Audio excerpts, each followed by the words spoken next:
All right. It says we're good. Let's see how we go here. This is going to be interesting because my voice is a little bit hoarse this morning, having some sort of cold or allergies or something to that. Now, if you're here, can you please let me know if you can hear me? That would be very, very helpful to me to make sure that one time my microphone wasn't working and I thought it was, and I just kept going and there was no audio. Oh, good morning. I think it's afternoon, Diana. Is that right? Oh, thank you, Shay. It's technically Wednesday's I was going to say my real birthday, but as an Aries, it's the whole month, you know? Oh, 6 p.m. Okay, cool. But yeah, it actually feels a little bit better. I was a bit nervous right as I was about to push live, and I'm like, am I going to be able to talk? Because I've had some sort of cold or allergy or something. Oh, it's so good to see you, Magda. It's so good to have you here. Good evening, all. Happy Easter weekend if you celebrate that. If not, happy Saturday. I'll do my best here. I don't know how long I'm gonna be able to go. Oh, thank you so much for the wishes. Um, that's how you feel, Shay, as a Pisces for that the whole month is the birthday. Is that what you mean? Um, yeah, it's quite interesting because I grew up in Texas, and so the springtime there means a lot of different things. It means bluebonnets. It means my favorite um, smell on earth, which is the smell of a blooming mountain laurel. Which Google that. If you Google mountain laurel, and it's a purple one, that the specific one I'm thinking of that I love, it literally fills the air with this sweet purple smell. And I know you're like, purple's a color, not a smell. If you could smell mountain laurels, you'd know what I mean. And so that's always what my birthdays have been. And then now I live in the Pacific Northwest, and it's different. It's not better or worse, it's just different. Today's actually sunny and warm, but like here they have what I would call flower trees. They have these, they're technically called camellias, Japanese camellias, but they look like rose trees. I'm like, how are you doing that? You look just like a rose. Thank you so much for all the birthday wishes. This is actually my first digital, virtual, online birthday party. I haven't ever done this in past birthdays. So, welcome. Welcome to the first annual, first of many more. Let's be real. Any Aries who sees that they can celebrate their birthday more, they're like, oh, there's more where that came from. And if you have other questions too, oh, we've got a very special visitor with us today here, H. Willie 04. Many, many, many, many birthdays have we celebrated together. I think the first one was in 2000, my gosh, like 3, maybe 2004. So yeah, 20th birthday that we've celebrated together. Um, but yeah, I have taken my medicine. So if my eyes start watering, I'm not actually emotional, but maybe I am. Who knows? I'm much more emotional these days, or in tune with my emotions. So maybe I will start crying. But I that is one of the like side effects of after anytime. Here's a very niche fact about me. Anytime I get a cold, even if it's just allergy stuff, my eyes water at the end. That's how I know it's over. It's not fun. But then I take some like antihistamines. Is that what it's called? Make you not weepy eyed. So if I start like tearing up, it may or may not be from emotions. So I'll keep that mysterious for you. Thank you so much for all the birthday wishes. I'm like, I should have a hat and like a little cake. I'm like, do do do do do do do do do. Literally last night, I looked up what what businesses around can I go to that will like give you a special treat for your birthday. My Venus is in Taurus, so I am interested in snacks. And I have a lot of Aries and Sag placements, and I'm also interested in being celebrated. So it's like the perfect combination. But I really get excited about birthdays because it's like your own special holiday, in my opinion. But yeah, if y'all also, ooh, banana cake, that is legit. You see how I just completely stopped in my tracks when snacks are brought up? I'm like, "Er?" one day when, I've started having some like, where to go with this and what kind of things will it look like in the future to like build this community. And one of them is like in-person stuff, things, events. And I just want you all to know that snacks, they're going to be involved in whatever we do together when we all see each other in person. So just know that it's going to look pretty, that it's going to smell good. We're going to have tastes and most likely some sort of music. How can we celebrate all the senses? Oh my gosh, it'd be so fun. And like that's a powerful, like amazing thing about YouTube is like, there are people all over the world and I can like go visit you as a group and then we can have events. And that is definitely on the board of vision slash goals. But yeah, it's just so exciting because I think something that's been in my shadow that I've been unconscious is how much I really love to host, almost like a Cancerian energy. Even though I don't have any Cancer in my chart other than the house, my fourth house is Cancer, but there's no planets there. But yeah, I'm totally into that vibe. So anyway, um, I don't have, I'm an Aries rising, but I have a Sagittarius moon and my Neptune, my Uranus, and my Jupiter is all in Sagittarius. So pretty packed ninth house stellium in Sagittarius. But good eye for the Sag rising, Shay. And my mom is actually Sagittarius rising. My dad's Venus is Sagittarius. So lots of scholarly learning about ancient ideologies growing up. 51st annual Tito's presents. Oh my gosh, Margs with Abby and Austin. That, I mean, what more spiritual, I guess self-development, self-awareness, let's be real with it. Let's get Tito's into it. That would be a whole other experience. But yeah, if you have questions outside of my birthday or about, I mean, you can ask me questions too. But if it's like, let's get into the deep underworlds of ourselves, I'm here for it. That is my favorite thing to do. And funny enough, when you're at the grocery store or like out and about, people don't just automatically go there. How strange. Sometimes I will, which it kind of entertains me. Just like what would that be like for like me 5 years ago if I were to meet me now? I've been like, what is that? Why is that person so emotional? For instance, and I'm not so emotional. I have emotions and I feel them now, which is interesting. But yesterday, so I started volunteering at this place where it's a sanctuary for donkeys, and it's been really sweet and very healing and very powerful. But a woman, we're trying to get this donkey to eat his food, and he unfortunately has some health ailments because basically he drank out of a well for many years that had arsenic in it. Long story, his kidneys got affected and he's very insulin. His insulin is very delicate. And so we're trying to get him to feed because in his food there's medicine.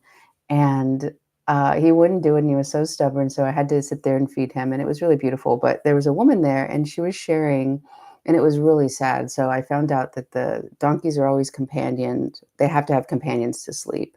Like no donkey can make it alone. Very symbolic. What do we need, folks? We need a community.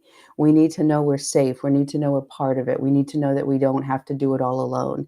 Even if that community right now is virtual, even if you're not physically there with somebody, knowing somebody out there like cares about you, has your back, is rooting for you. I think that is so pivotal. That's what's been happening in my life recently.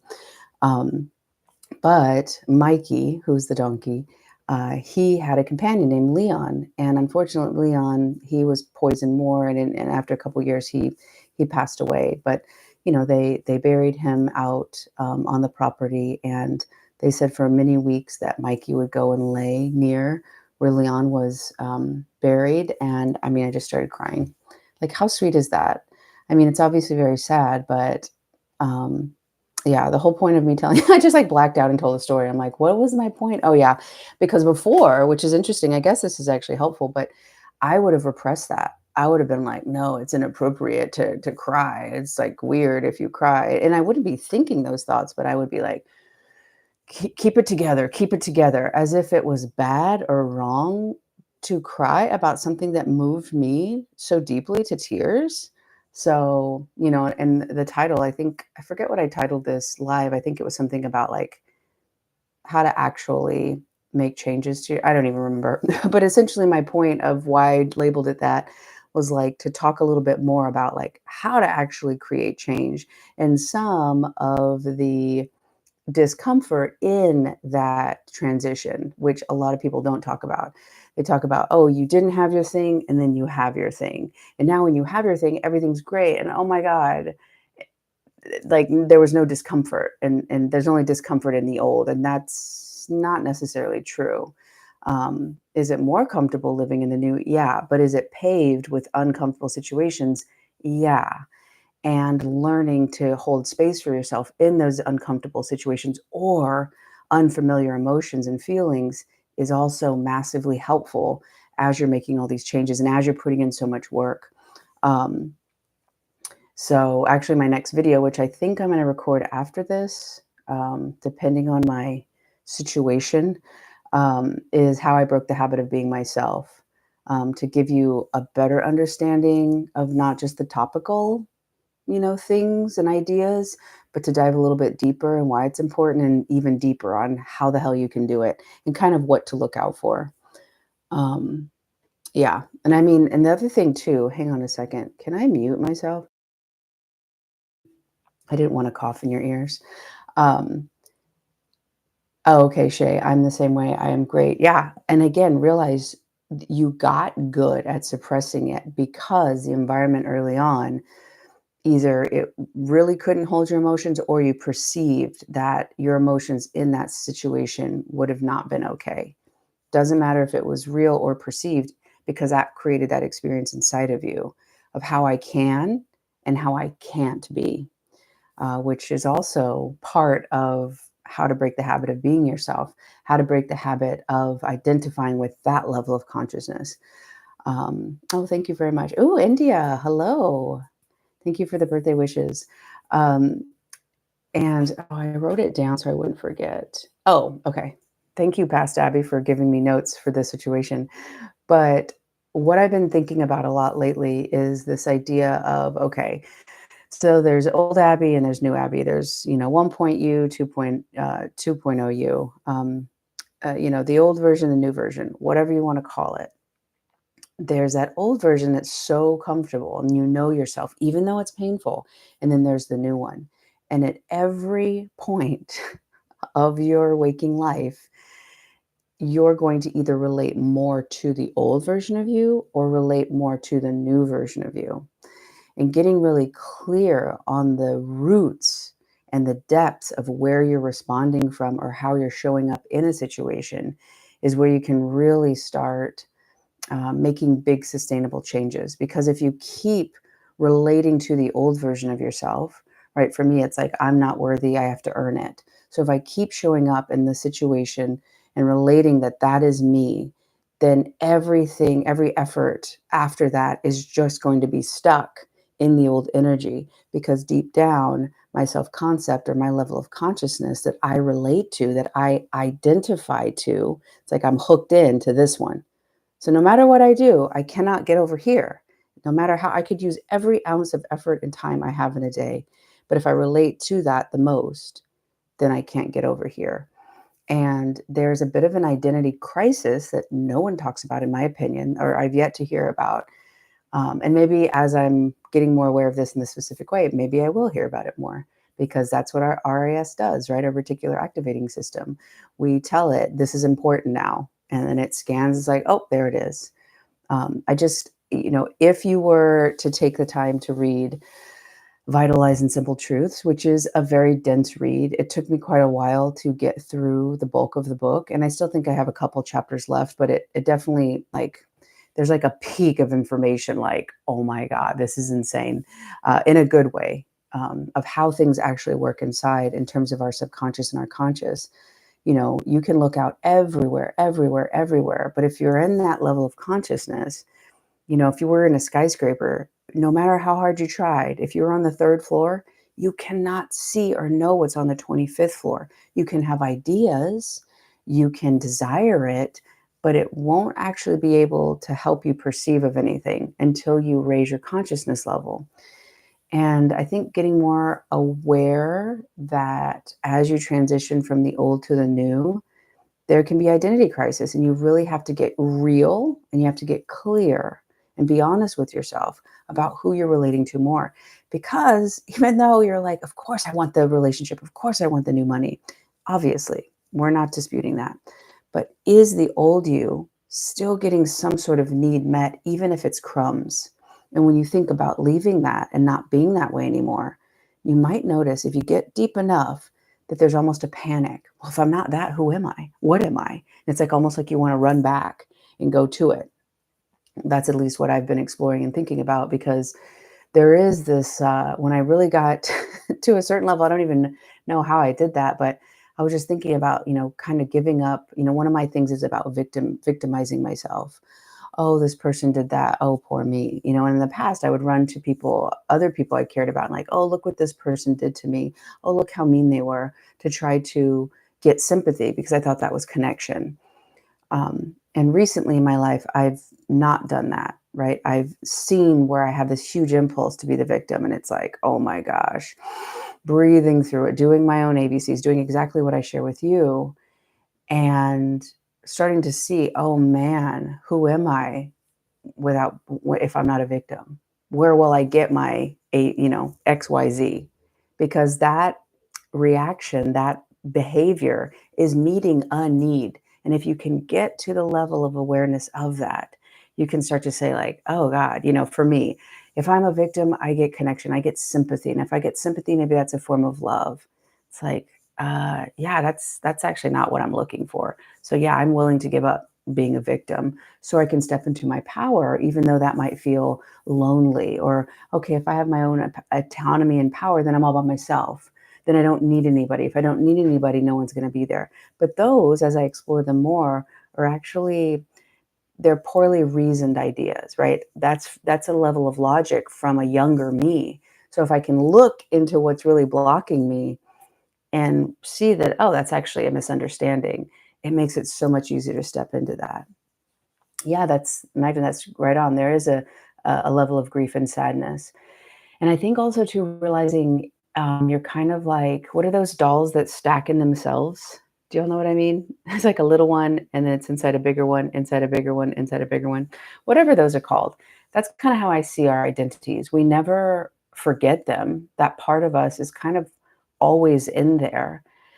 And maybe there are parts of our old selves that will still help us, um, as we're navigating current life. For me, I was talking about this, yesterday in a one-on-one session about, part of me is very like, the athlete part of me, right? Like, I'm going to go out, I'm going to go into war.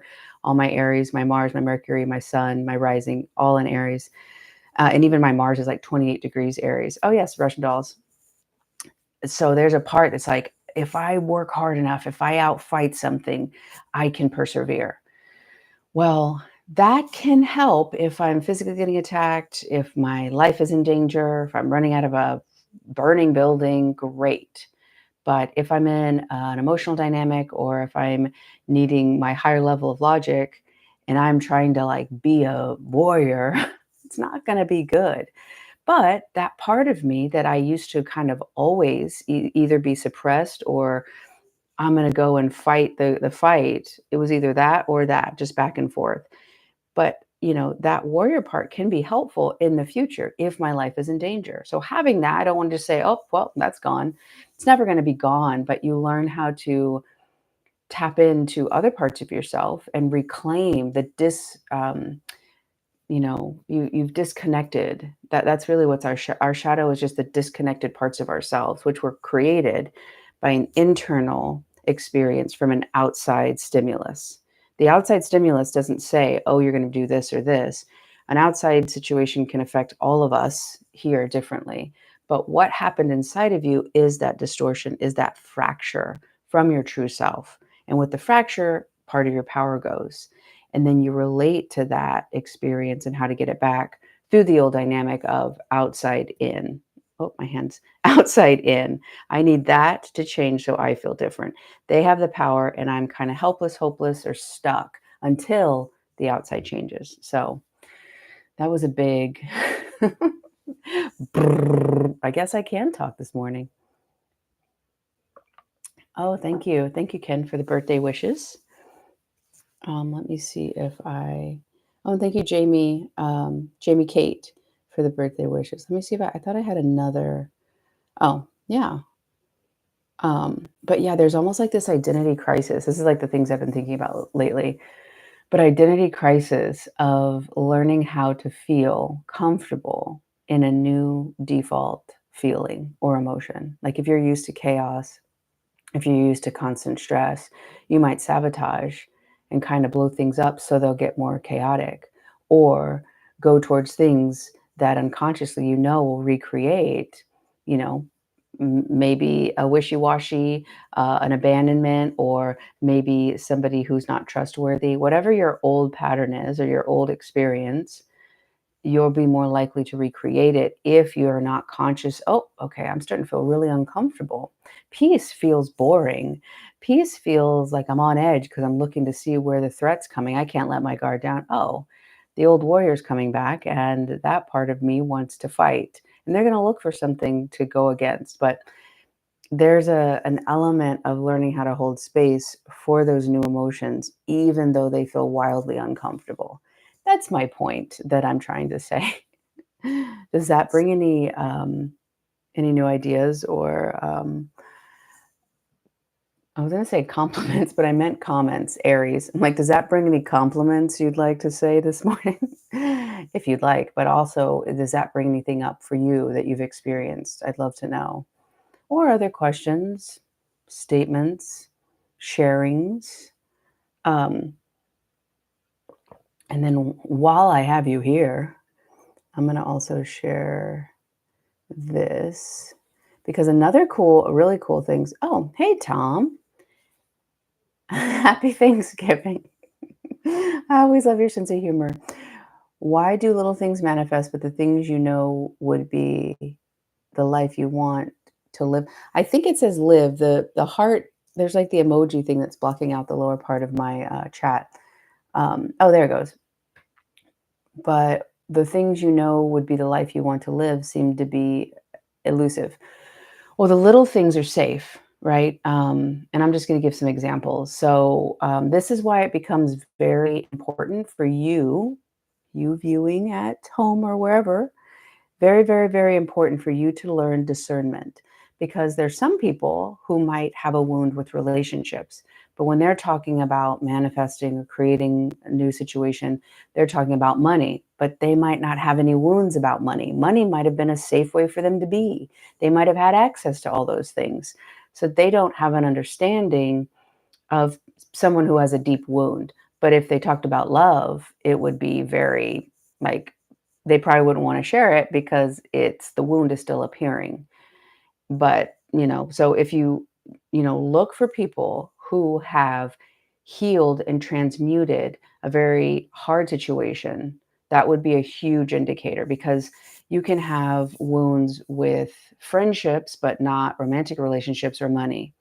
But, you know, again, if you're looking for somebody to help you through it, you need to see somebody who's taken a wound and a repeating pattern and transmuted it. So, Tom, to go back to your point, why do little things, why are they easy? Because you didn't have a wound and an experience. So if it's like, um, I'm trying to think of examples. And if you have examples, that would be very helpful. If you want to share the examples of little things manifesting, but not the life-changing things, because the life-changing things, specifically money and love, that's going to be about, okay, I really want this thing, but my past reference from childhood says that I'm not good enough. Or if I move close to love, it's going to hurt me. Or I never get my needs met. Or if I work hard enough, then I'll get money. So as you move closer to something where there's a big wound, all of those distortions of yourself will pop up. Where if it's something little, you can honestly see more of your true power because there's no resistance there. The wound is the resistance, but you can heal that. you can shift that and you can take back your power. But yeah, Tom, if you want to share the two examples, that can help me dive deeper specifically for you. I've been like this and felt like this for most of my life. I can't imagine feeling different and better, which is understandable, right? It's the thermostat, it's the cybernetic mechanism, and also your emotional thermostat. I don't know how to do different, and it's possible to do it. Just the same as any skill that you learned since you were born, which is probably a lot, Allie. It's just going to take learning. And it will actually be a skill to unlearn how to feel bad about yourself, to unlearn how to feel shame. It is possible, absolutely possible. And it's a skill. So you can learn how to do it. It's possible. And it will take some skill to get out of it. But that doesn't mean it has to be hard. That doesn't mean it has to take years and years and years. It's a couple of different shifts. Because at the end of the day, it's a perspective shift. That's all it is. When you shift your perspective from a higher level of mind, which is your adult mind, you can see things that have been the glue, right? These past moments that have glued the belief that that's the truth. And if you can see it differently, you can see yourself differently, which allows you to see the world differently, which is going to allow you the space to feel differently. All right, Shay, I'm learning how to do that in therapy. I hate having bad emotions. So I'm learning how to feel comfortable being uncomfortable. Yes. The other thing too that I've learned recently, specifically about grief, I didn't want to feel certain things. There's some big emotions. I was like, oh, not consciously was I like, I'm not going to feel this. I'm going to distract myself. But when I looked back, I was distracting myself. So I wanted to avoid not feeling good. So I was like, oh, okay, maybe I'll watch a YouTube video. Maybe I'll call a friend. Maybe I'll go do this thing, right? But what I realized, and then I was wanting somebody outside of me to see me and like give me the support. And if I had that, then that would make my grief or my heavy feelings, right? That heavy feeling better if that person could see me and I'd have that. But what I realized actually in a breathwork not ceremony session is I wasn't holding space for myself to feel that. So I was actually creating the emotional dismissal, the emotional abandonment that I had been feeling in my past. And I was doing that to myself. And when I saw that, I'm like, oh my gosh, okay, I'm open to feeling it and kind of holding space. I just imagine like a collapsed tent versus a tent that's up. And when I gave myself that space, that me seeing myself that way completely changed the feeling I had. So, it was me being emotionally available to myself. It was me saying that all my emotions are okay. And, obviously, if you get in a circle or a rut and you have negative emotions all the time and they just are cyclical, like we're not trying to stay in that, but we're trying to give ourselves the space to be bigger than that feeling. Let it pass and see if there's something that we can understand deeper about ourselves. Because it could be trying to protect you or trying to give you information. So, can we get a little more curious without getting in a cyclical pattern of abuse with those emotions? So, that's what I would encourage you to do and explore on your own, Shay.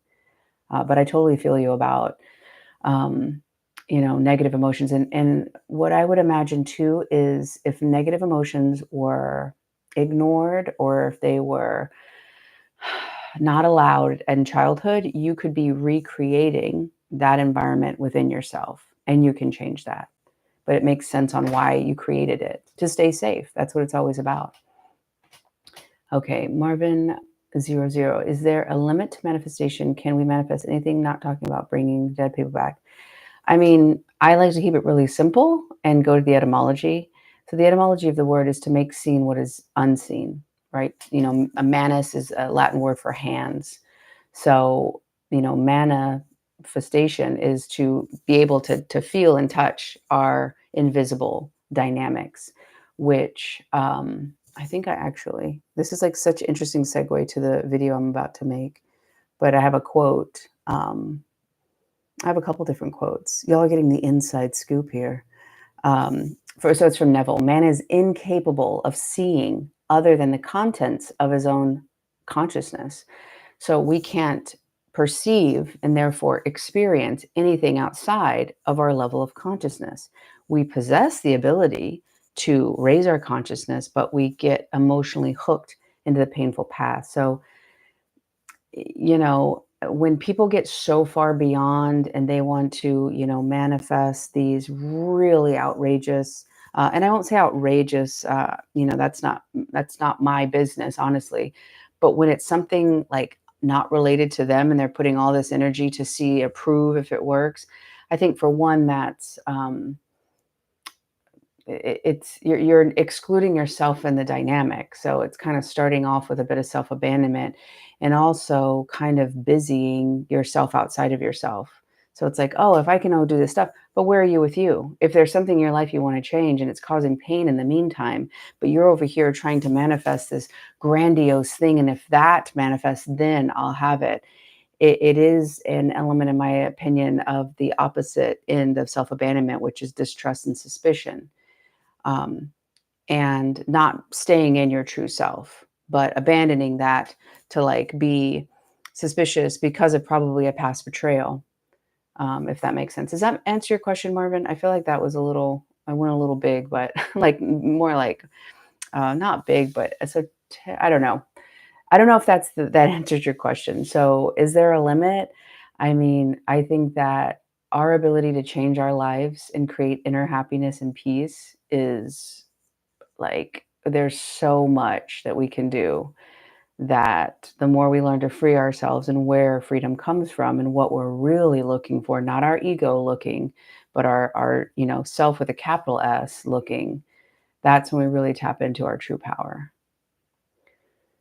Oh, thank you for Diana, for the B-Day wishes. Yep, I feel you, Shay. My wound is also romantic, which is why I frequently share so much about relationship dynamics, because that's where I learned this, but it also has affected my entire life in learning these different things.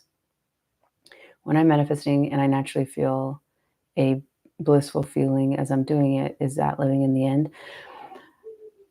In my opinion, the living in the end is the consciousness level of everything. Is it a feeling? Sure, that is a byproduct of it. But, if we were in a car and you knew we were going to the airport, you wouldn't keep looking around like, okay, are we going to the airport? Are we going to the airport? The GPS is there. It's just a series of actions. You're being right in alignment with that pathway. But if we didn't have a map and we're aware of kind of the symbols of where we want to go, but we don't know how to get there necessarily, and the getting there is the consciousness, then we'd be constantly checking in outside of ourselves. Am I doing it right? Am I okay? Am I doing it right? Because really that, in my opinion, is sharing that the level of consciousness hasn't shifted, that there's still a distortion that is happening outside of us. And that's what we're really like caught up on. So yes, like SJ, to go back to you, blissful, yeah, because it's like, what are you looking for, right? There's an experience, relationship, money, career. That's usually the kind of categories. Now we associate within those three categories feelings that we'll have if we have them. So if you can start relating to yourself in those experiences, meaning, who will I be? What will that mean about me to have a romantic relationship? How would I see myself having $1 million? What would I feel? Those are the things, because you're taking it to you inside out. And then you can actually work on it. And there's another quote, actually, because this is so interesting to like be talking about exactly what I'm about to talk about in the video. If you want a new outcome, you will have to break the habit of being yourself and invent a new self, not in the imaginary level, but at the consciousness level, at the level of who you're relating to. The old self, limited, powerless, um, not worthy, or knowing your true worth, knowing you're deserving, knowing you're worthy, knowing you're capable, and understanding where and how to take your power into the situations to create the life you want. Those are two entirely different levels of consciousness. Who are you being? Who are you siding with? Who are you relating to most? So Yes, blissful. And then Dr. Joe, actually, I was reading a quote today. He's like, if you're feeling the feelings that you're wanting, are you going to be kind of like pulled off track based on what reality is showing you? Because at the end of it, you're just looking for the feeling. If you're feeling that joy, feeling that experience, like that's really what you're looking for. So, as though you change that on such a fundamental level, at the level of knowing, which is consciousness, then you won't like you'll see a new world essentially. I don't know if that answers your question, SJ. Okay, Tom, something on opposite side of the spectrum. You think of someone and they call. You choose to go after something that you feel contrary about and you get it. But a Powerball, nope. Well, again, um, so I mean, if you're able to think of somebody, or recently somebody told me about how every time somebody called, they knew who it was. Like, so that's like, oh, I have some talents, I have some gifts here. I have the ability to kind of see what is non tangible, see in the invisible. But a Powerball, this idea that this huge amount of money is going to come in and make my life better. Oh, okay.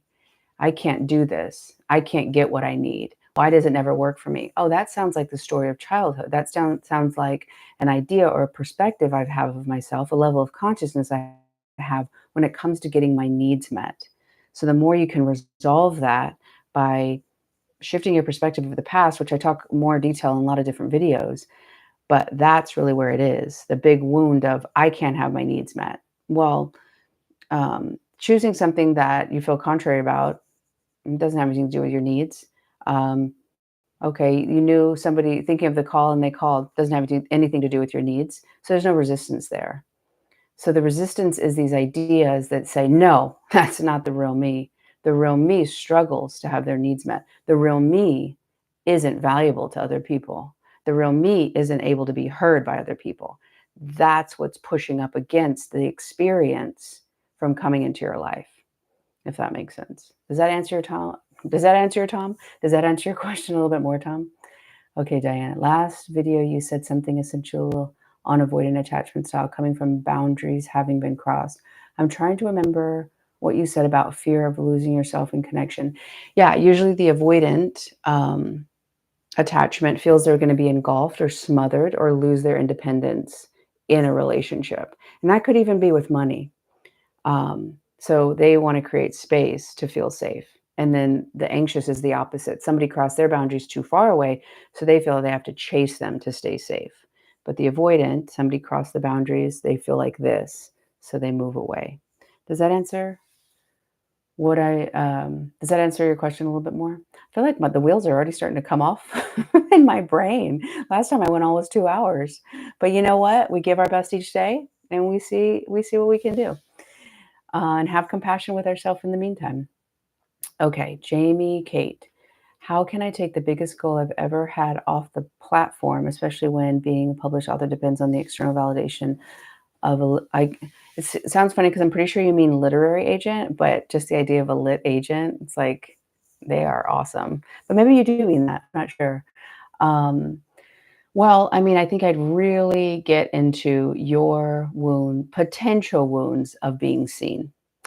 Because if you have wounds of being seen, if you have wounds of having to earn or fight or prove you're worthy of somebody's attention, then that's going to just be um, massively, these situations will be massively potentially triggering, but this is your greatest work to step out of the old response and have new experiences, which according to Dan Siegel is like the way to change your mind. And when you change your mind, you can re-relate to yourself and actually see the world, an entirely new world, because it's going to change your perspectives and your perceptions.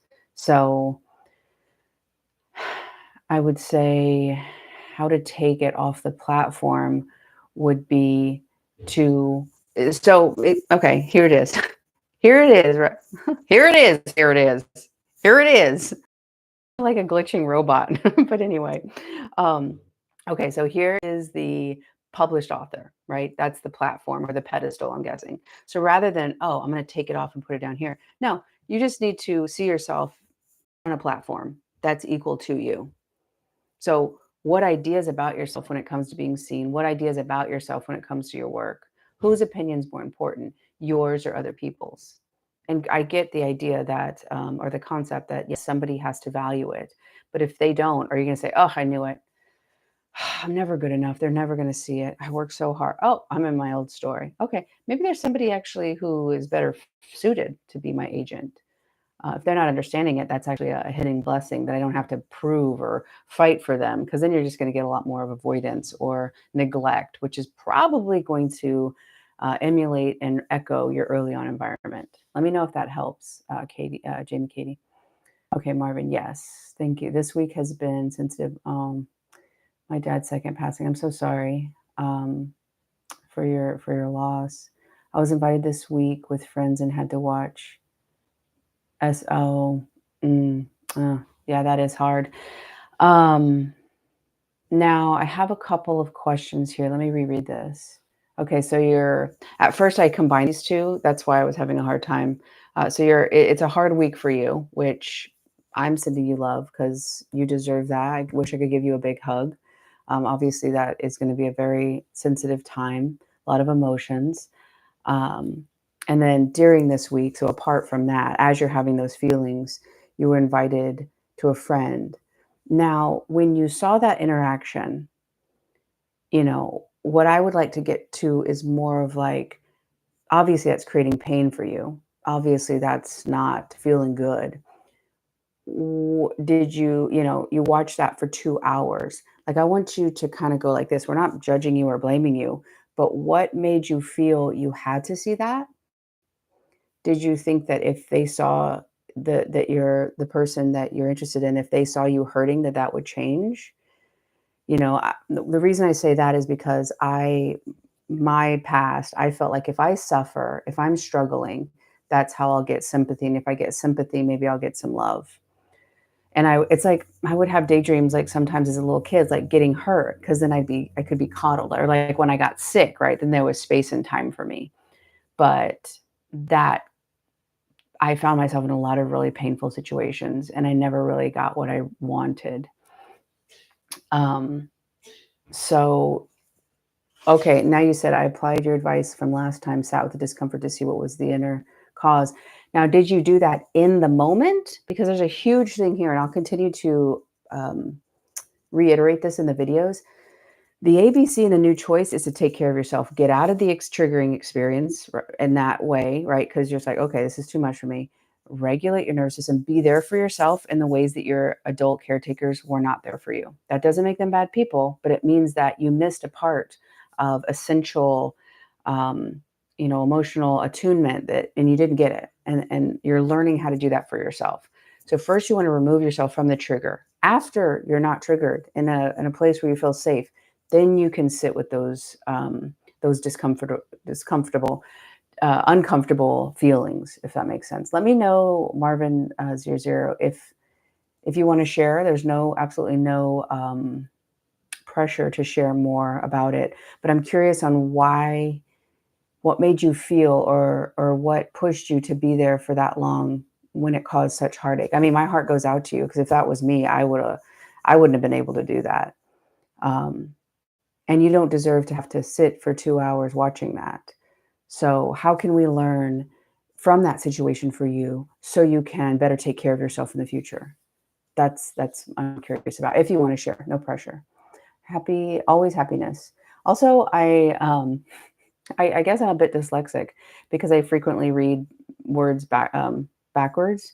But what's interesting is so many times what I think something's saying, it isn't. But my misreading of the order of words creates like this whole other awareness. I'm like, oh my gosh, how interesting. And then I reread it and it didn't say that. It's very strange, but it's interesting, because I was going to say happiness always, but always happiness. I'm happy and grateful, yet I am still have trouble finding a job. I've maxed my card savings and hoping for the best. I've faith and belief and still sending resumes. Okay. So good that you feel good and you're happy.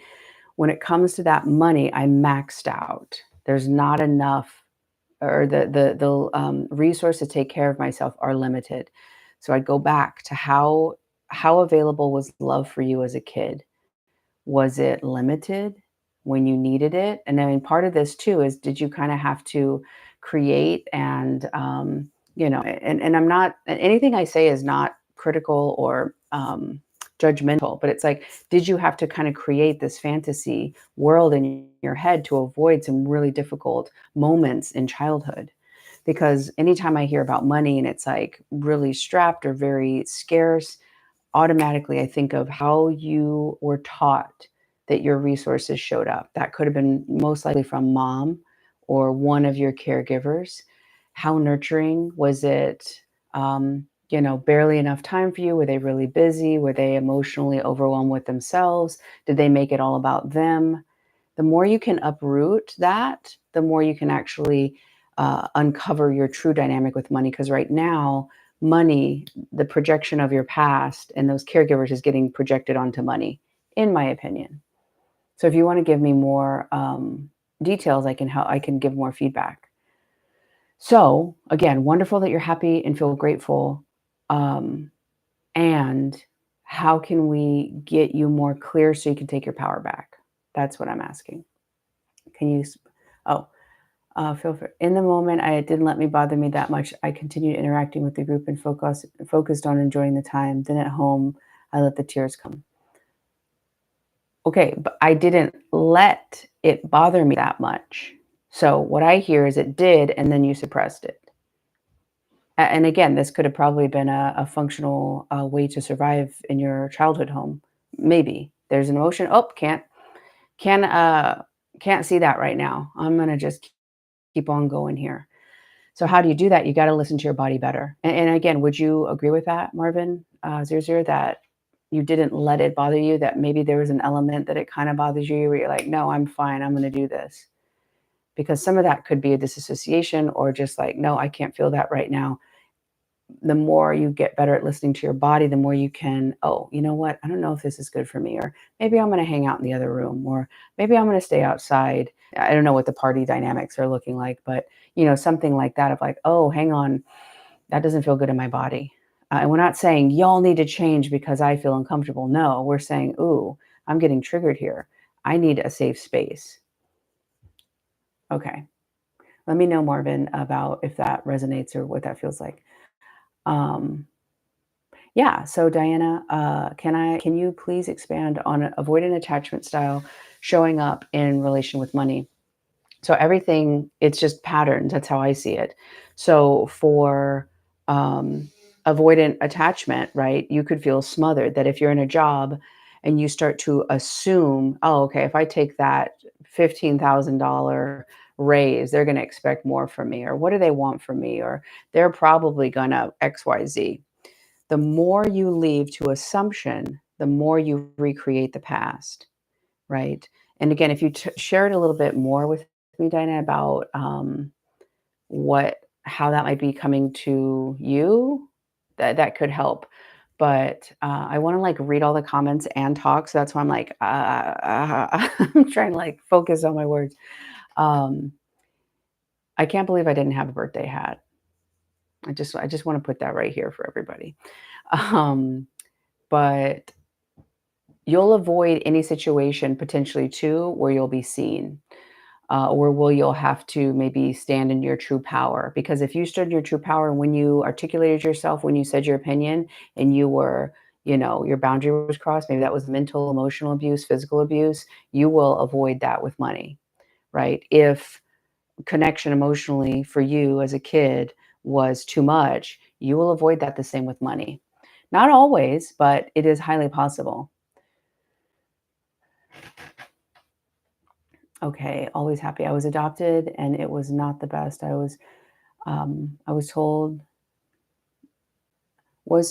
you're not enough, although I know I am enough. So there's another wound that I've seen that comes up where it's like, okay, I don't feel like I'm enough, and I know other people don't feel I'm enough. And then there's another wound that I know I'm enough, but other people can't see it.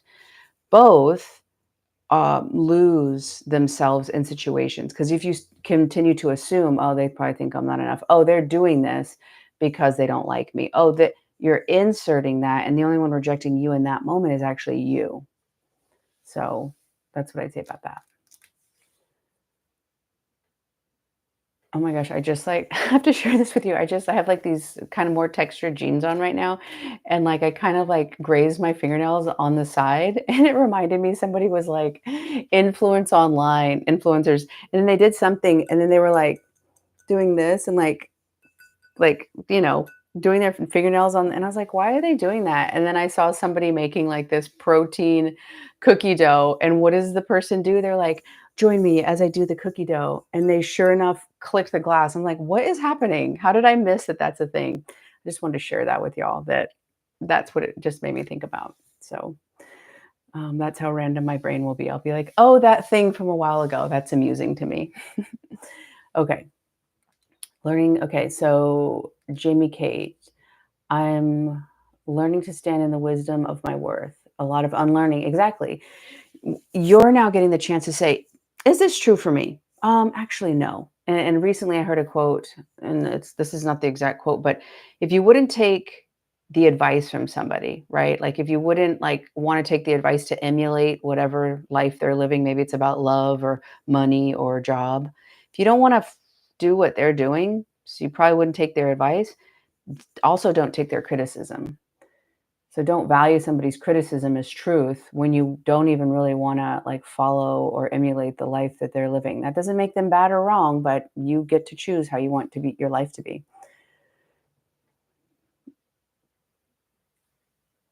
Sorry, I forgot that. I was like just reading. Okay. Yes, y'all were friends with benefits for 7 years, eventually rejected me, and eventually we became best friends. His family adores me. We called on Monday and he was mean. Um, so yeah, you really start to just, you know, this is where it gets complicated because we have different past experiences with people when some they were maybe at a different versions of themselves. But at this point, where are your boundaries? Are your boundaries non-existent because y'all were best friends and y'all had a relationship at one point? But what about right now? Where's your worth and how is it getting treated? If it's not getting treated up to your standards, you have a say in that. Oh, this person's being mean to me. I really don't like that. You can use your words. Hey, I really didn't appreciate how you talked to me. That's not okay with me. And then you can say XYZ moving forward in the future. If you speak to me this way, or, that's not okay with me. I'm not available for that sort of treatment. But if you just feel like you have to sit there and take it, you're probably going to be recreating a victim, attacker, rescuer, which let's see if I have it already drawn out. I actually need to print these out so I can get so it's like in my one-on-ones, I actually have this, talk about this a lot.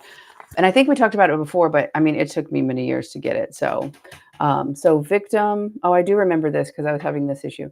Victim, attacker, hero. So you are the victim. He was being mean, the attacker, but potentially you wanted him to also be the hero. So maybe you're waiting for him to apologize. Maybe you're waiting for him to say, oh my gosh, I'm being so mean to you, and be emotionally available. But in the meantime, you're the victim, which is powerless, stuck, and helpless. So how can you be your own hero? It's very not like when I first realized and heard this, I was like, this is dumb. I don't want to be my own hero. I want somebody to come to my door and rescue me, and then it'll be great. And honestly, that path is really painful and really disappointing. I don't recommend it. I recommend learning how to take your power back. And that feels actually better than the good I hoped for in somebody showing at my door and rescuing me. So that's what I'll share with you. And I hope that, if you have more, let me know. Okay. I suppressed it for the sake of social interaction. I said no to me and yes to them. I don't want to make anyone uncomfortable. So I'm going to say no to me. I'm going to abandon me. So I'll be a good girl or boy. I don't actually know gender. Sorry. I'll be the good person. I'll be the good little kid. And yeah, I'll just suppress that part that's struggling. Nope, nothing here. I'm good. So, can you see that self rejection, that self abandonment in that? No shame, no judgment, compassion. Wow. How many times have I done that to that part of me? That part of me that wants that person to see me so I'll comfort it. I'm actually creating a lot of pain within myself. So, for the sake of other, but at the sake of yourself, at the cost of your self trust, which is going to completely erode your self confidence because confidence, trust is essential. Literally, the etymology of the word confidence is full of trust. So when you have these micro or macro trusts within yourself, these breaches of agreement to keep yourself safe, you stop trusting yourself and then you really don't feel safe. And then you want that person to be the one to come in. And I say this because this is what I did for so many years of my life. I almost had so many lives. So maybe that's a true thing too. I don't know. Um, okay. And the more we live with assumptions, the more we create the past. Yeah. And you can upgrade. You're always going to have an assumption, but the assumption could be, I don't think this is me. What is this? More curious as opposed to, I know why this happened. Um, and it's funny, as my brothers and sisters are all pretty successful. I'm single, they are married and own their own homes. That thought found its way to me only recently. Okay, so as my brothers and sisters are all pretty successful, are you the oldest or the youngest? I have a are you the oldest or youngest, and what's the age gap from the next one? Oh, thank you, Christine. Okay. I never thought about connecting my attachment style to my relationship with money, so I don't know what else to say about it. Maybe you have some questions for me to explore deeper. I'll work on that. I'm still working on creating a video about money. I mean, maybe I'll share I was very feast or famine with money for a long, long time, because early on that's how I felt my relationship to my resources, right? And also too, Gabor Mate talks about this, but your relationship to your parent is not like that of your siblings, regardless. Especially if I have a older sister, the parents we have were different because of how they were, who they were when she was being raised versus me. So I perceived a feast or famine connection with my caregivers. It's there. Uh-oh, something happened. Something's interfering with it. I'm powerless to change it. Oh, no, it's back. It's back. We're good. Okay. Oh, nope, something's going on. I don't understand. Is it me? Right. That was kind of early on what it felt like. And then growing up, especially when I was making a lot of furniture, customized furniture, I had the same thing. It would be like, "Oh, clients, they bought some tables. Okay, great. I got some good contracts. This is wonderful. Uh-oh. Are there gonna be more? Is there anybody else out there? Oh, no. How am I gonna find the next? Oh, okay. Oh, no, no, I'm okay. I'm okay. No, I'm getting the money. It's gonna be uh-oh. Uh-oh." So it's a perfect recreation so really, Diana, what I would say is write down your dynamics with money. It's never there. It's always distant. No matter how, I don't know what it looks like for you. Write that down. Maybe 5 or 6 things. Then see if you can find the relationship that echoes that from your past. Did anyone treat you that way? Does this remind you of any relationship from your past? That's how I would better help you better understand this. Okay, let's see here.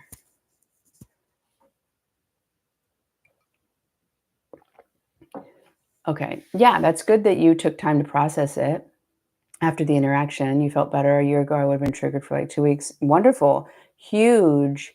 Um, Huge growth, right? You're showing that. And how can you now see okay, what other ways could I have done? What other ways could I have taken care of myself in that moment? Okay, I was scared to disrupt the social, but man, that was really costly to me. What are ways I could have taken care of myself first? Then maybe came back. Hey, I'm going to run to the store to get something. I'm going to go to the bathroom. I'm going to go for a walk. Whose opinion matters most to you right then? That's kind of another level to it, right? It's always growing. Or I mean, ideally, we're always growing. And so you're doing better. And the next step in the last video, I talked about what I call reverse visualization. How can we look at that situation and learn more options from that moment? So in the future, you have them on hand. Hey, Nick, thank you for joining us. Good to have you here. Okay, when old thought patterns surface, I've been slowly down breathing, nurturing myself for having the thought and tracing it back to where it came from and releasing it for it's not mine. The one thing I would say is in the moment when, especially if you're physiologically triggered, you start feeling anxious, you start feeling really stuck or powerless. The biggest and only job then is to feel safe. Okay, I need to go for a walk. I need to meditate. whatever. When you're out of the trigger, that's when you'll have more capacity for seeing those things differently. In the trigger, you're only going to be able to respond from like your survival brain, which sees survival, which actually has no concept of time. So if you can regulate and feel safe and be removed from that stimulus, that's when you have the power to shift your perspective the most. That's what I would say. But if it's working for you, I mean, at the end of the day, that's what's most important.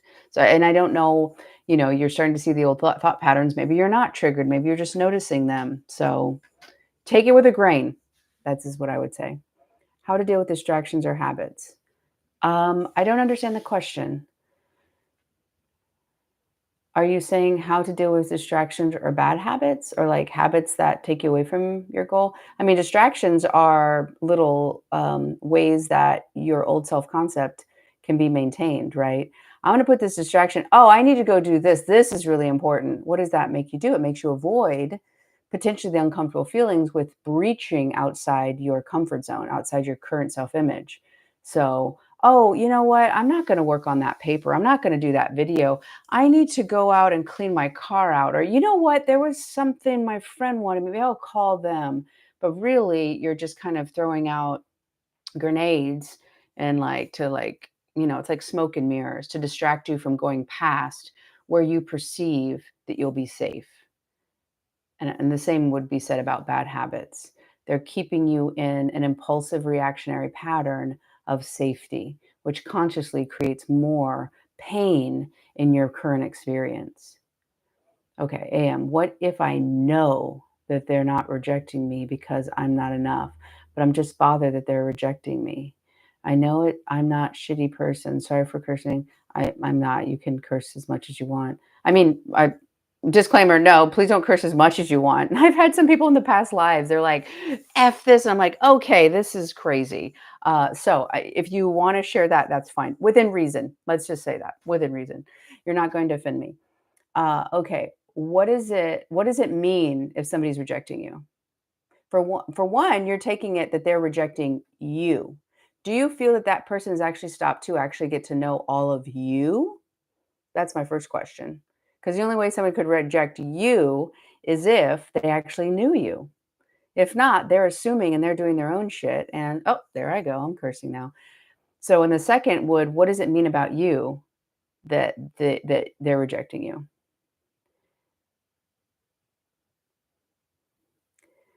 Um, okay. I'm like, so okay. Like the chat kind of keeps skipping. I'm like, what's happening? Thank you very much. Always happy or happiness always with my dyslexic brain. I would love to help you in the future. I am here and will answer as many questions in lives and in comments, and then one-on-one's the easiest because then we could just do a whole devoted hour, which we really can have a lot of ahas and connecting dots, which will help you navigate current situations in a different way. Okay, I'm manifesting away from complex PTSD, from being bullied, for being gay, among other things I used to fear in my life every day. I do notice good changes now. That's wonderful. Like, also celebrate your progress. Like, it's phenomenal. Like, coming from complex PTSD and like making changes where they're sustainable, where you feel differently now is massive. I wish I had like my what is it? The audio sound effect. I would give you a round of applause with confetti. So this means round of applause and confetti. So I hope you feel it. Um, yeah. Yeah. You know what? You deserve change, always happiness. You deserve that new life. And learning how to do it, when to do it, is all that you need. It's just a skill set and it can be learned. Okay, AM, I would also add that we need to trust others too on our way. Absolutely. I made the mistake in the past, always trust myself, but never others, but kept being disappointed just because I didn't want to get hurt. Great point, because that's the thing most likely of avoidance, distrust and suspicion. Because your boundaries have gotten crossed, the more, no matter what your attachment style is, the more you learn to trust yourself, the more you'll learn and be okay with the perspective of trusting somebody else. What does trust look like? How do you know if somebody's trustworthy? Getting more clear on this with your adult mind outside of meeting people will help you have different lenses because you're not the powerless kid in the past who just kind of has to take it or run away from everybody. Those are both powerless, um, dynamics. So the more you trust yourself, the more you open the potential of trusting other people. Do I trust that I can keep me safe getting to know this person? That's a huge one. But great point, AM, because yeah, no matter what you are, learning to trust yourself and then other people is massive. Okay. Kate Devine, I'm currently walking through end of life process for my mom. Really sending you love. I'm sorry to hear that. The past few days and really getting to see how deep my attachment trauma is. I'm not feeling grief like the rest of my family. I mean, have compassion for whatever feelings come up in whatever way. There's no perfect way. Um, and part of it, do you feel like you have to take care of everybody? Oh, I'm seeing now a different text. Instead, resurfacing dormant anger from past hurt, which is not how I want to feel, but also is how I feel. Not sure how to process because I do want to connect, resolve, but feel so out of reach. So you could feel potentially powerless in resolving those old, dormant anger is about a boundary crossing. Like you can't do that. And I don't know what the dynamic is and what that looks like. Maybe it's writing a letter out. Um, I don't know. There are no perfect answers. You inside of you has the answer. So and I believe everybody in this group supports exactly how you feel right now, and that it's right for you. And, do you feel like you have to take care of everybody? Are you the one who's supposed to be responsible for people's emotions? That could potentially be why you're not really feeling the grief. Maybe part of you is like, no, I'm mad. You're not going anywhere. I'm mad first, right? Maybe it's potentially a way to not feel those heavy grief emotions. I'm not sure.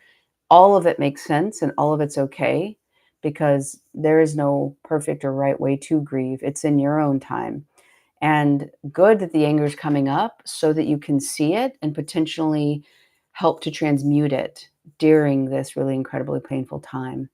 So I'm not sure if that helps at all, but know that you're okay and really explore like, do I have to caretake these people? They're grieving. I can't grieve. Do I say that there's space for my grief too? Yeah.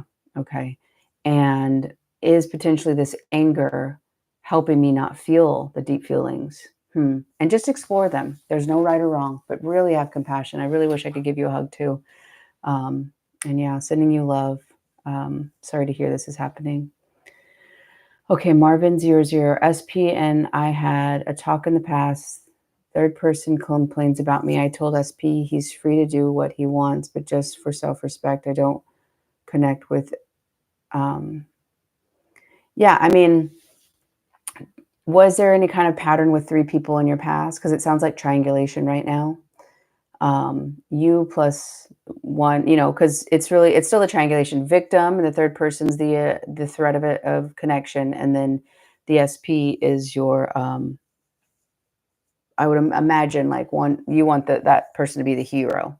Oh, you're on the triangle. Anytime you're on the triangle, it is a pathway to hell, like meaning hell on earth, meaning the body three chakras, not biblical hell. Just for the record. Oldest is 62, 60. Okay, all blood, just not me. I'm different race than them. Okay, I'm going back up because hang on a second. Sometimes this is actually the hardest because there's a couple different storylines going on. So I'm like having a bit of a hard time keeping the details up. Yeah, so that isolation could be what you project. I'm different. And then, especially, the really interesting thing that I've learned recently is an implicit memory doesn't need your conscious awareness. Your body can store memory without you knowing you have that memory. So if you have all of these implicit memories from childhood where you're not like them, right? And I'm just going to kind of put some things out there. I'm not saying that this is your experience, but just to give you an example, I'm not like them. I am other. And potentially, if that's a negative thing, I'm not as good as them. I'm less than. They all get it. I don't, those kind of things. When you go towards a romantic relationship and even towards money, it's not for me. That's for them, not me. That like implied or impulsive reaction to I'm gonna get abandoned, I'm gonna get ignored, I don't fit in, those kind of things.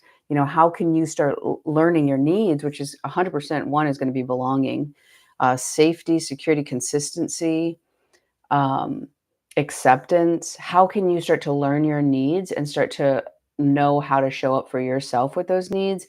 And then how somebody else could, like, what does it look like for somebody else outside of you to show up for you to meet that need? It's going to bring the focus on to you. Okay, I might have totally just lost completely. Okay, maybe not. Maybe I'm back. Thank y'all all for being here, by the way.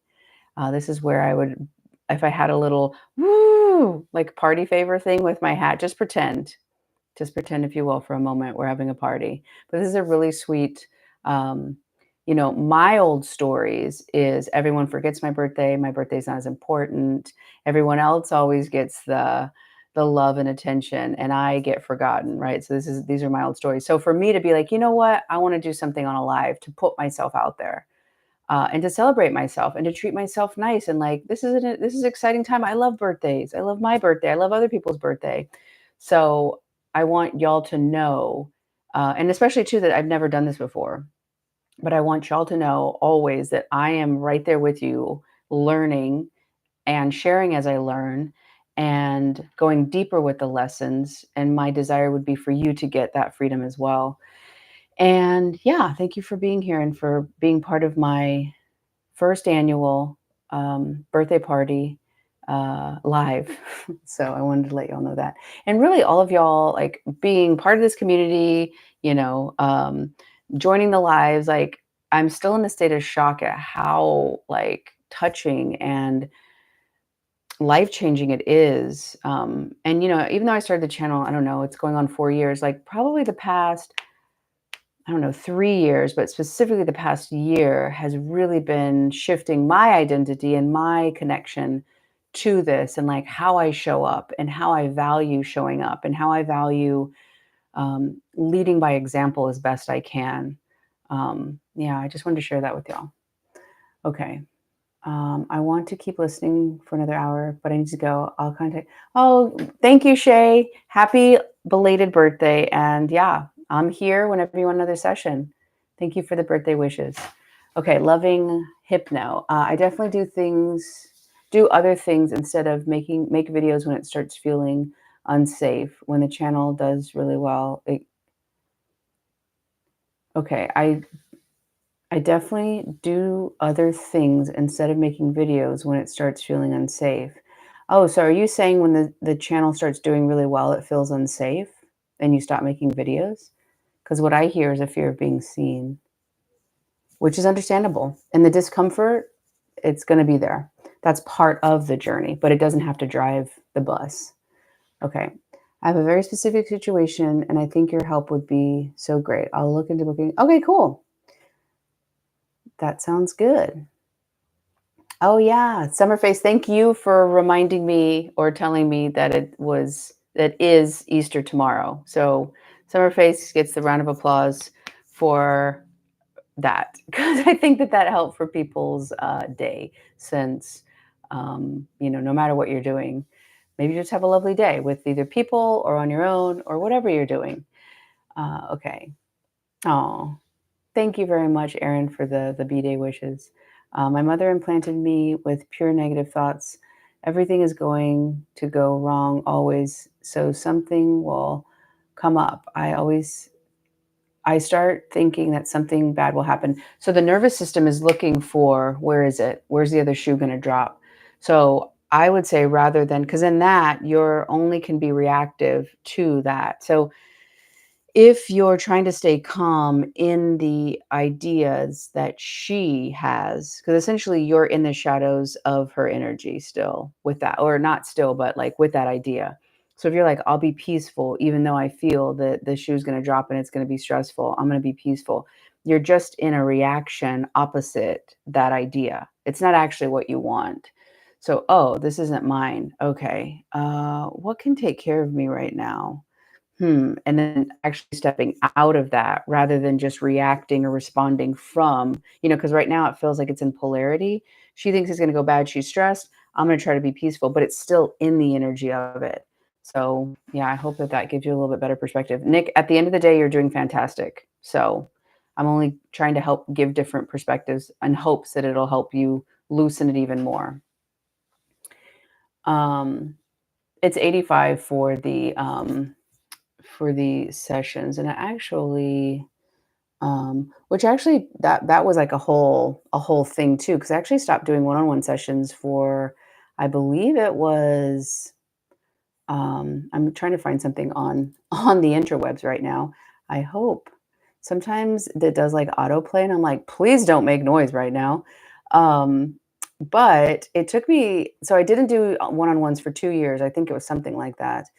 And then I started doing it, but a lot had changed in how I saw myself and my time, and so that's why I changed the different, ways. Here, I'm gonna go ahead and, if anyone's interested in, um God, it's so funny, they won't, like, I can't, I think I just gave myself a heart because I can't actually, like, oh, there it is, okay.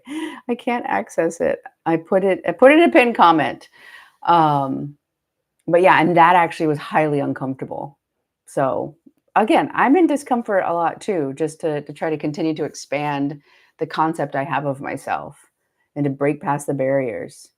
I think that that's the greatest thing I can do in terms of helping, is lead by example, and it's very uncomfortable. I don't want to just tell you, I want to show you and then explain it as best I can.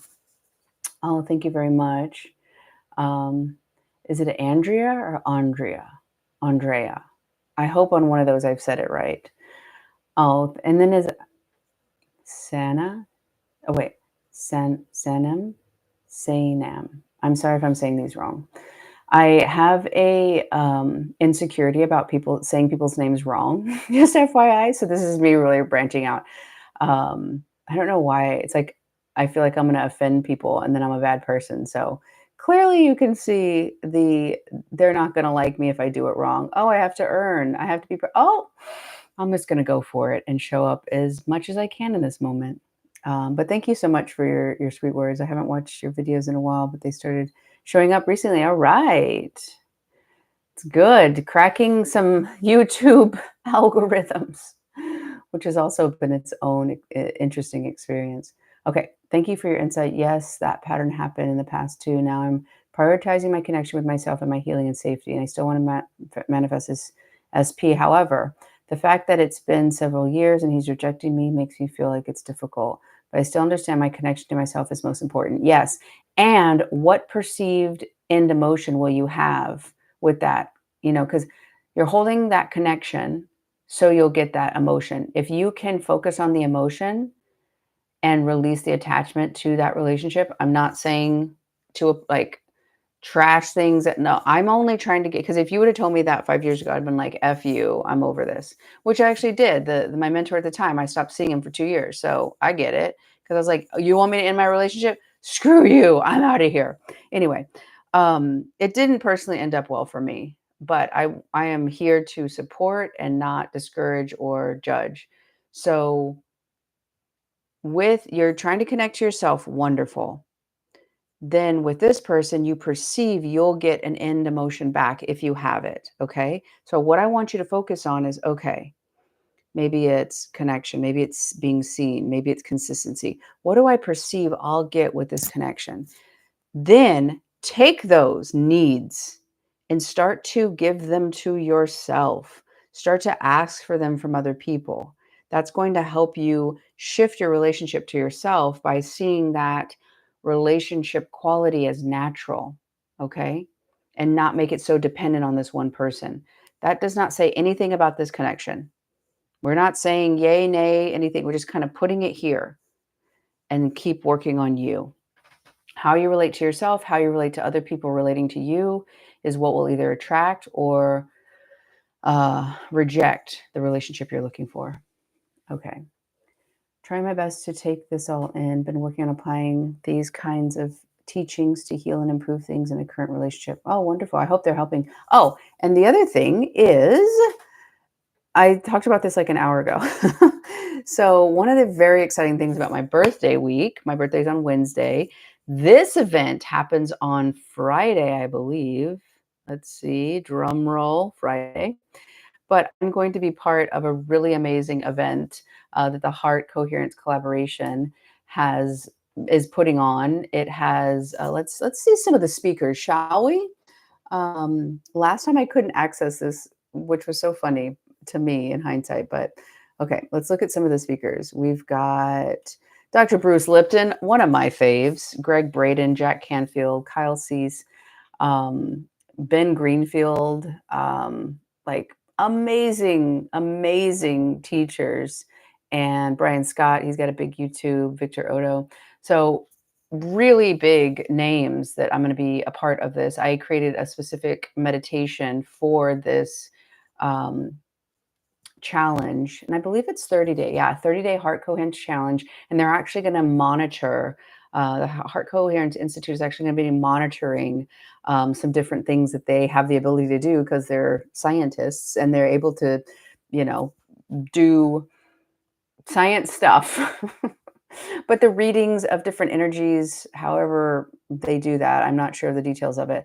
But during the course of this 30 days, so this is a really, really big deal. I'm like incredibly honored to be a part of it.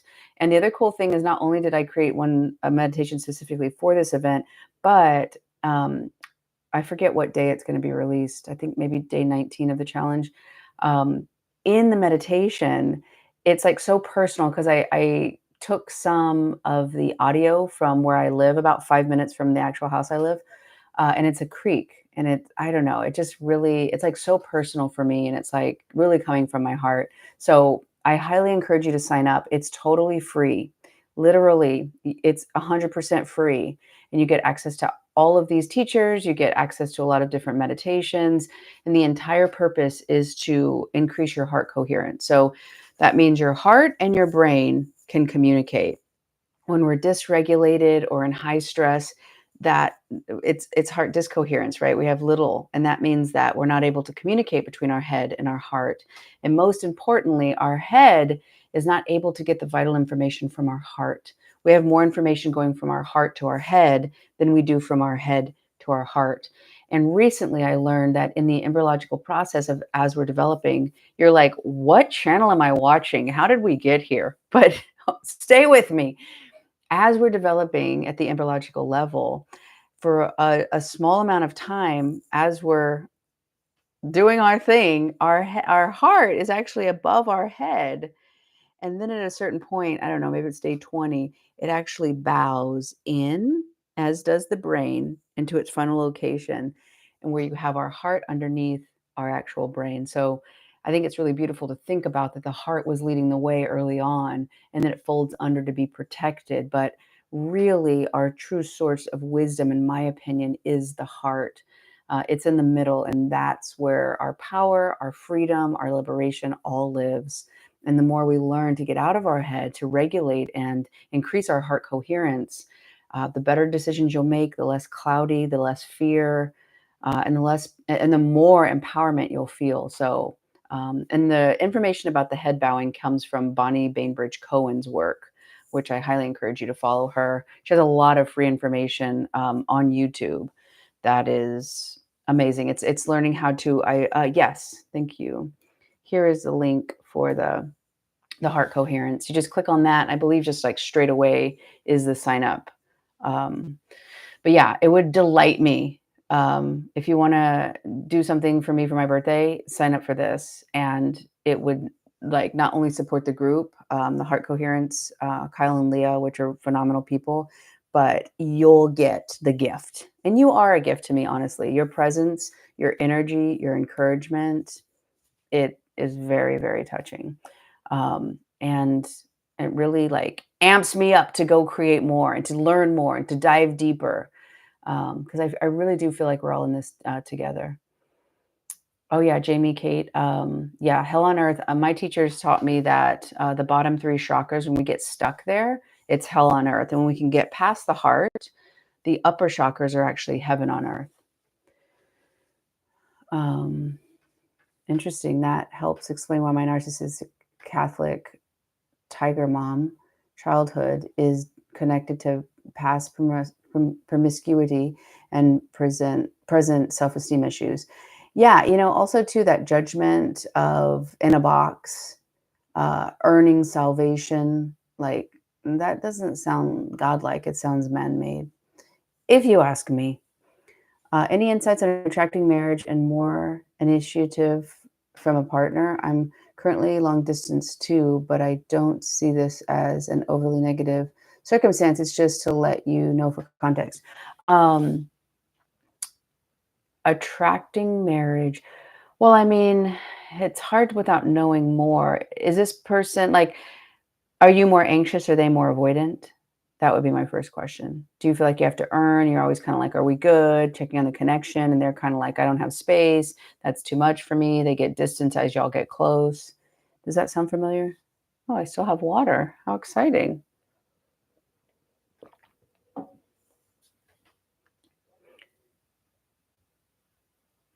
I'm waiting. And if anyone else, let me check my list. Let me check my list here of other things. Oh my gosh, Brazil in the house. Hello. Um, that's like it's so amazing about YouTube. Like we're all over the like how many time zones are we representing? And it's just gonna grow. Like that's so exciting to me. We're all in this together. I love it. It's just so beautiful. It's like the power of the internet, how we can be together energetically, and that is very powerful. Okay, so what I'm hearing right now from you, um, because also too avoidance can get overly busy to avoid feelings. That doesn't make them bad or good. It just is different coping mechanisms. Just the same as an anxious person is like, oh no, I have to check in. Are we good? Are we good? Are you going to leave me? Like we have our own coping mechanisms. So I'm going to go back to the triangle because what I hear now is you're the victim, he's the hero, and then, oh gosh, the work is the threat or the attacker. So if you're on the triangle that you can't get what you want because of XYZ, oh, I'm in the triangle. Okay, what is it that I need? Maybe consistency. Maybe I need to know he's in this. Now there's a difference between externalizing and outsourcing him as your emotional regulation and hey, I'm having a hard time. Can I get a little reassurance? This is really big pushing on a big wound of mine. I know this isn't your responsibility. Are you available for that? That gives him the choice. But getting really clear on what your needs are, consistency, man, I'm trying to think other than that. That would be a big one for me personally.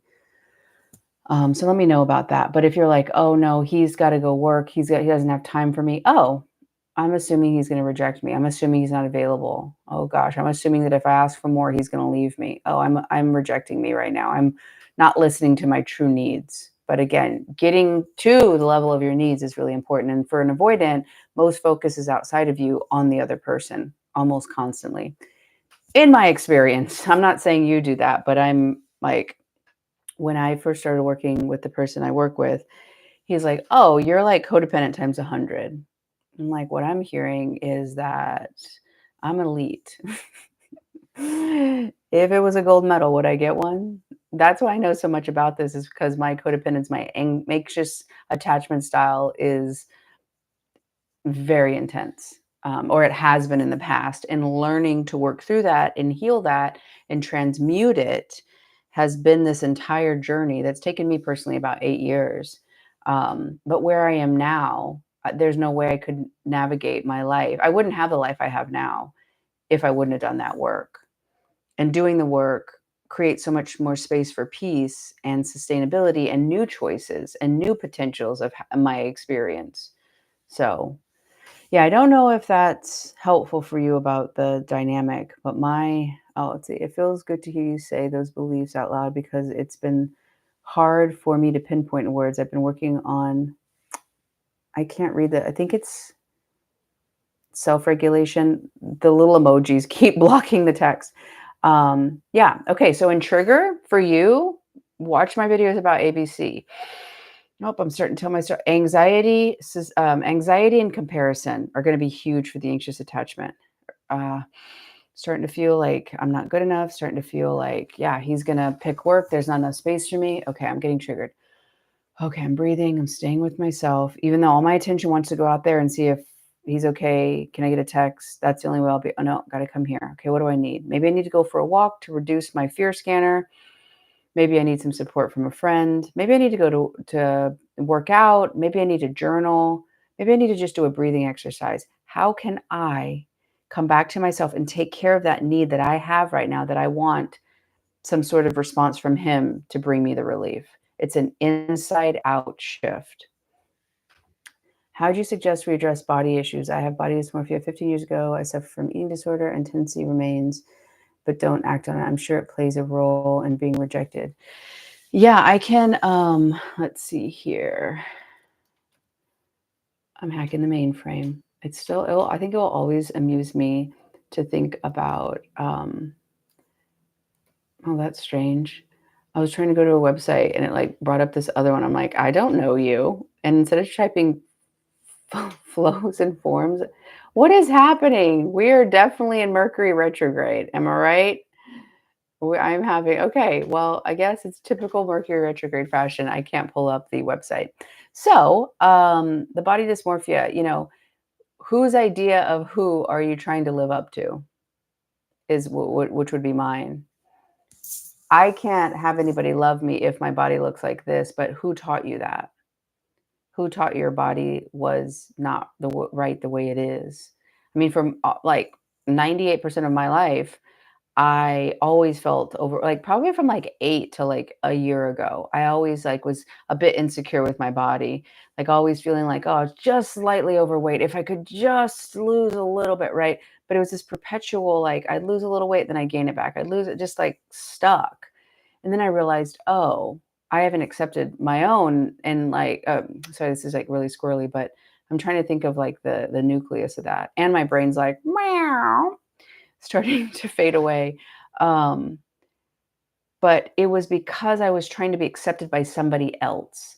This idea and this like internalization of criticism about different people's bodies from past experiences. Then I internalized them and I also judged, and then I judged myself. So when I realized that, it was kind of the first step. So I'm not sure if that helps. Let me know. Oh my gosh, South Africa. Hello. I don't want I don't go out a lot. I don't have friends. All I do is work, work, work. Yeah.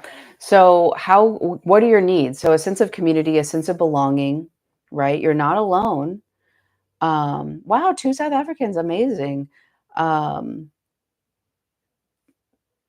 because isolation, right? You're working, you're doing great there, wonderful. And what about your emotional needs? What do you need emotionally? And I don't know how it works in South Africa and what you have access to, but there are a lot of different now online meeting groups. And no, it's not quite the same as in person, but it's certainly going to give you a space to show up in so you can be seen and connect and share with other humans. So really start to ask, okay, do I fear being seen?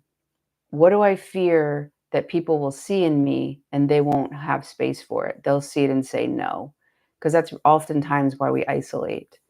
And can you start to say, oh, okay, see that as a kid, that when I was isolated, that's what was safe.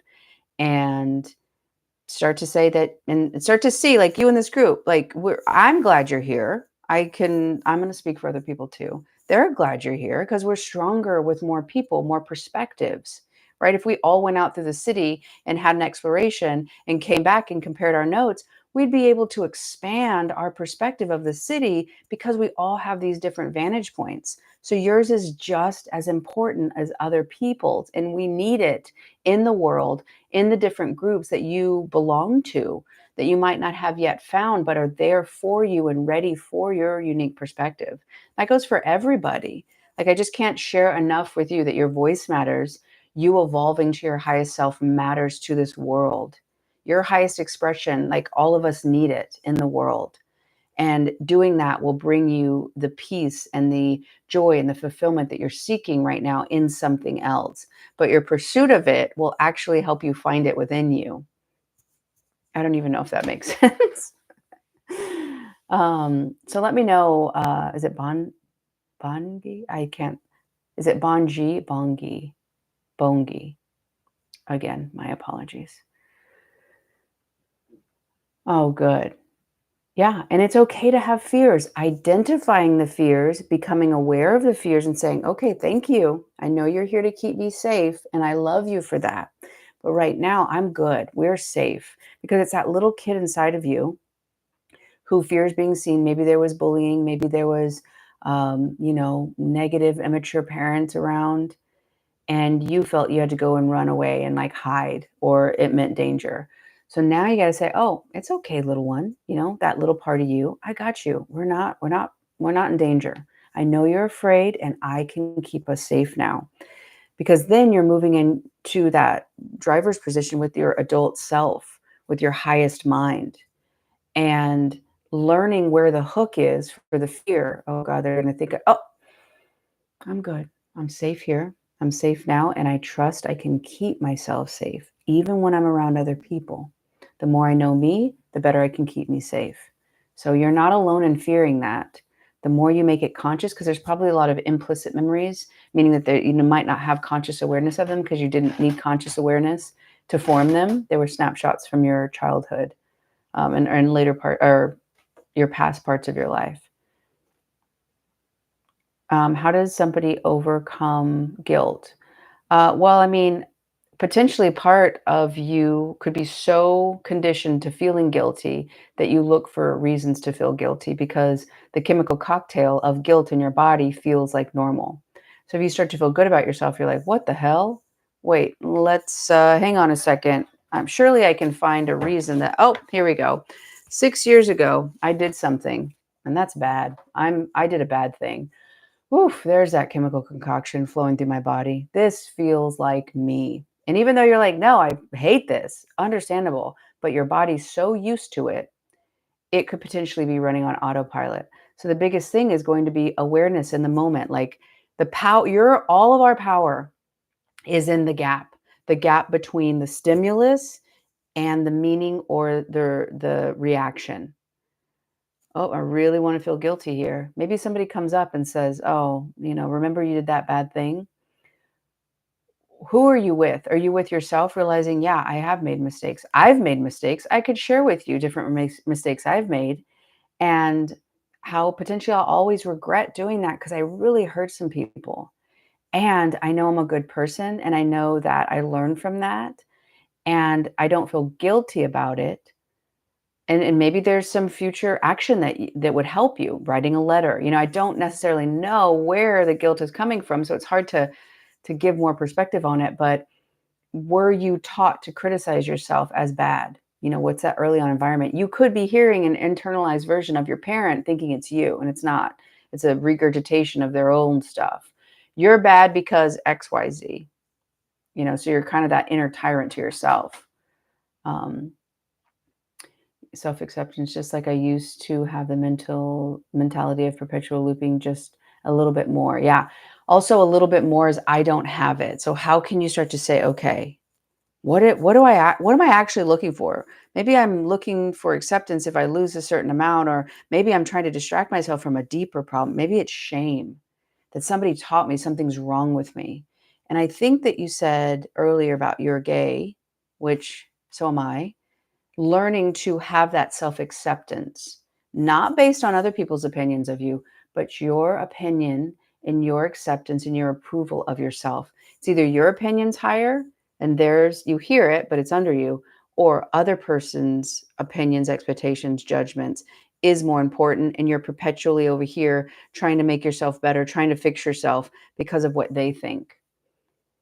So I hope that that really helps, because actually it's incredibly liberating to realize you'll never be able to please the other person if they're going to judge you on something like that. There's nothing you can do to ever get their approval.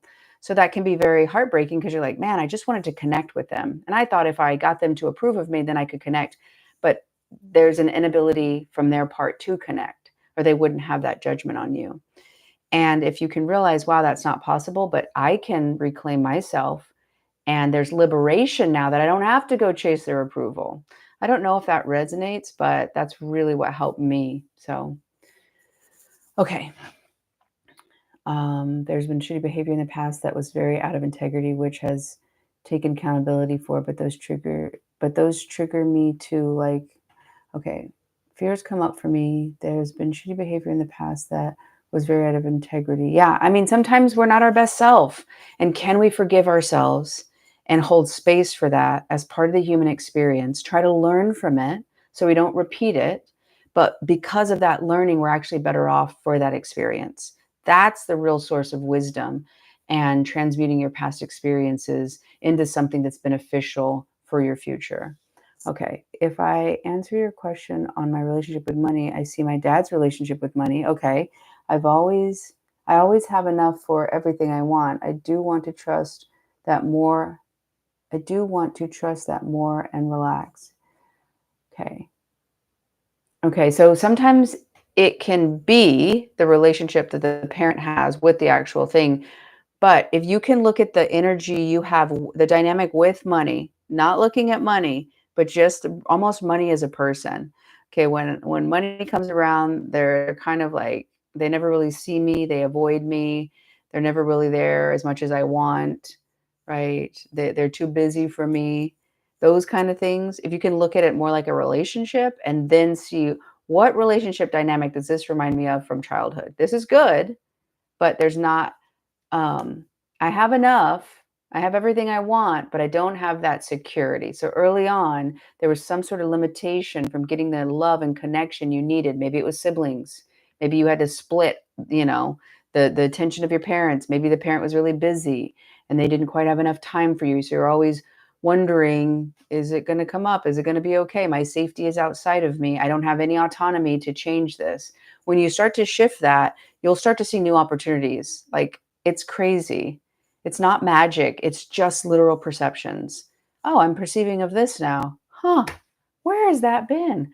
Like, I mean, recently, like I've had so many ideas that I don't even understand where they were before because they're so much easier and like bring me more like resources and other things that I do in the world.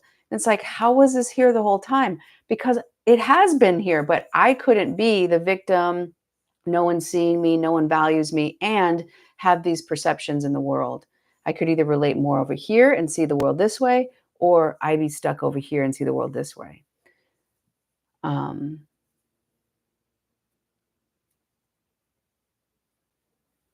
okay. Oh, good. You're a star too, Marvin. You see, and what you see in me is also in you. That's one of the greatest gifts Debbie Ford ever taught me, even though I didn't know her, I just read a book. I wish I would have met her. She passed away, I think, in 2014, but what a gift to the earth and what a gift from her books and her work. Um, she has a book called The Dark Side of Light Chasers, and it's basically teaching people that whatever the light and the dark in others that we judge and that really catches us, it's also in us. And when we own that, both in our shadows, it frees us to more light by bringing consciousness to it. And also in our light, it helps us see ourselves in different ways and have more love and appreciation for ourselves. So always remember that what you see in me is also in you. It can go both in happy ways and also in this drives me crazy ways. But when you learn to remove that judgment for yourself, then you don't care about it in other people. You love them as they are. And it just frees everything and opens you up for deeper connection. So, yeah. Okay.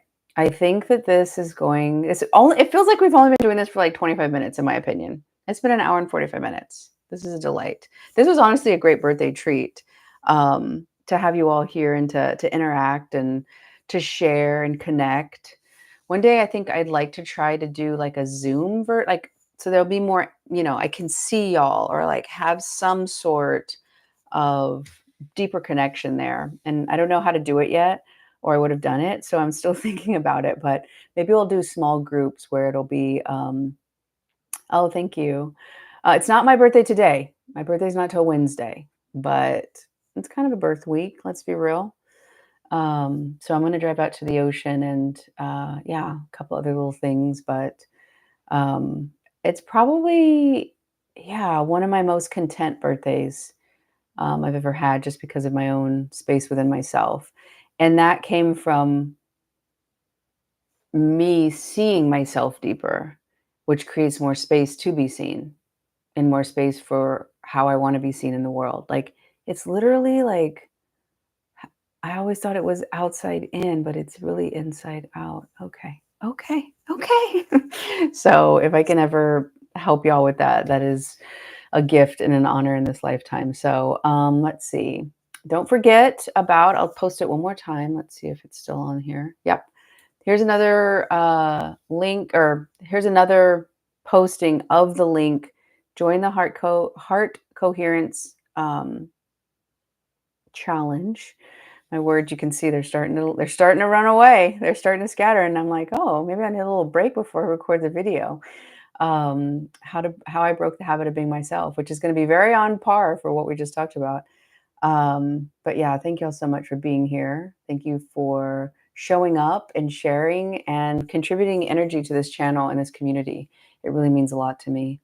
And yeah, honestly, your presence and your energy is a gift for my birthday, and I really appreciate it.